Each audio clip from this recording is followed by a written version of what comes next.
Question है हमारे पास 145 जो कि कहता है alpha and beta are two non zero complex number such that mod of alpha equals to mod of beta and argument of alpha plus argument of beta equals to pi, then alpha equals to alpha की value बतानी है क्या होगी। तो अब अगर हम यहाँ से देखें अल्फा इक्वल्स टू हमारे पास लिखा जाता है mod of alpha into cos theta minus iota sine theta. अब अगर क्वेश्चन के अकॉर्डिंग हम मान के चलते हैं let theta equals to argument of alpha and theta 1 equals to argument of beta. Alpha और बीटा का जो आर्ग्यूमेंट का सम है वो पाई दिया हुआ है, मतलब हमें यहाँ से theta plus theta 1 equals to pi दिया हुआ है। सॉल्व करेंगे theta equals to pi minus of theta 1।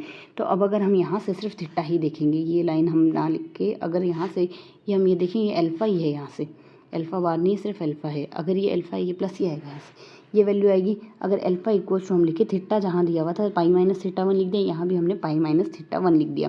और mod of alpha equals to mod of beta question के अकॉर्डिंग हमें गिवन था, तो यहाँ से हमने मॉड ऑफ बीटा रिप्लेस कर दिया। अब कोस पाई माइनस थीटा की वैल्यू हमारे पास क्या होती है माइनस ऑफ कोस थीटा, और साइन पाई माइनस थीटा हमारे पास साइन थीटा ही रहता है, तो साइन ऑफ थीटा 1 आ गया प्लस आइटा थीटा 1 था।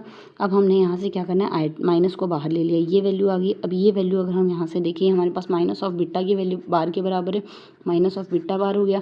तो यहाँ से सिर्फ अल्फा था, अल्फा बराबर हमारे पास क्या आ गया बीटा बार आ गया माइनस में, अल्फा इक्वल्स टू बीटा बार आ रहा है माइनस में। तो यहाँ से हमारा फोर्थ ऑप्शन इसके लिए करेक्ट हो जाएगा।